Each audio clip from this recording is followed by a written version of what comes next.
After having met the landowner and got an agreement in principle that he or she is willing to sell you the site, the next phase is going to be to do an assessment. But before you can actually do that assessment, you've got to have an understanding of how many houses you're going to be able to fit onto that site.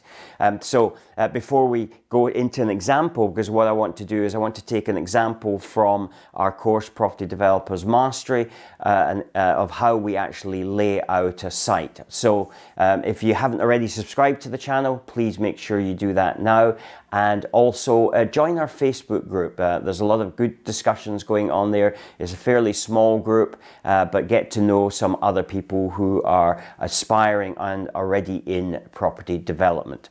So one of the fundamental things in terms of laying out the site, and this comes back to an earlier video, and I'll put a link up there, just to say that understanding of what the planners are looking for. So within that information, they will generally tell you what the size proportions are. So for instance, in the area of where I actually do development, there is a ratio of house footprint to the amount of garden space. So typically what they say is that they need 2/3 garden space to 1/3 of the footprint. So with a footprint size of say 100 square meters, then we need to have a further 200 square meters in terms of garden space. And of course, depending on the size of the development, you're going to have to allow for roads, which is then going to further eat into the amount of land that you have there.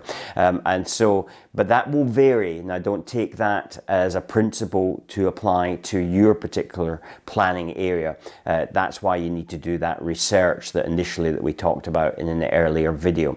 So understanding what the constraints are is really important, because when you actually look at a site, you've got to know how many houses you're going to get on there. Now, of course, there can be a margin there, and we'll talk about that when we talk about the desktop appraisal. We're going to now look at laying out a site. As I mentioned before, this is part of our Property Developers Mastery program, where we have you lay out a site. So when we look at the initial site that we are showing here, this is an area, it's a scaled map.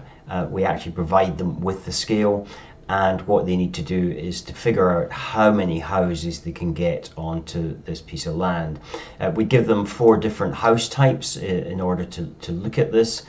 So here they are, they've got the square meterage, and we've given them also the parameters here.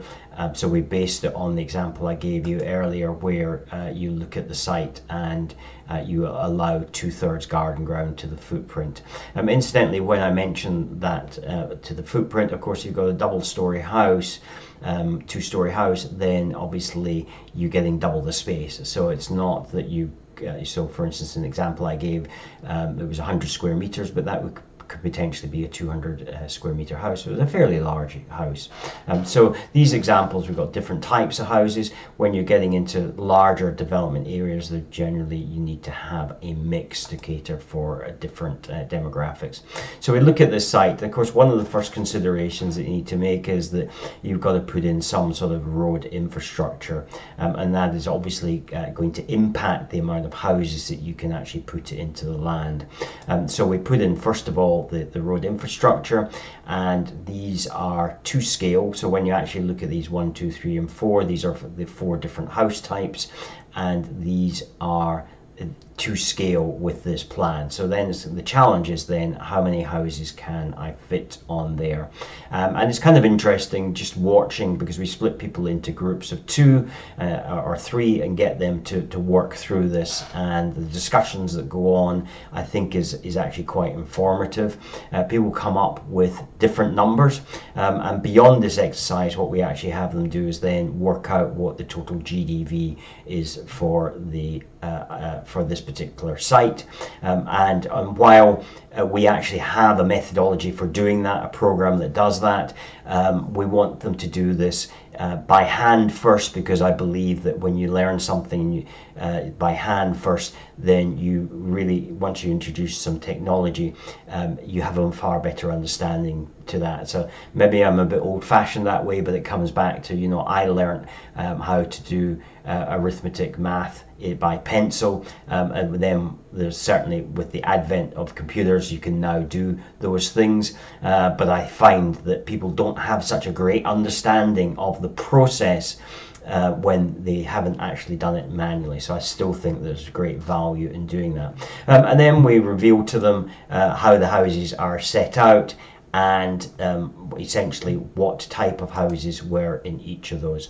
So that's just a very, very brief look about laying out the site. The fundamental issue or necessity of that is that once you've got that, then you can actually calculate what your total GDV is for the site. I hope you found that useful. In our next video, we're going to talk about doing that all-important desktop appraisal. Incidentally, if you are serious about becoming a property developer, or perhaps are a property developer, we have a quiz which allows you to test your knowledge across the whole range of things that you need to understand in order to be a successful property developer. And I'll put a link up here and one in the description below to allow you to be able to take that quiz. If you want to see the video prior to this, then watch this video here, and if you want to watch the video next in this series, then watch this video here.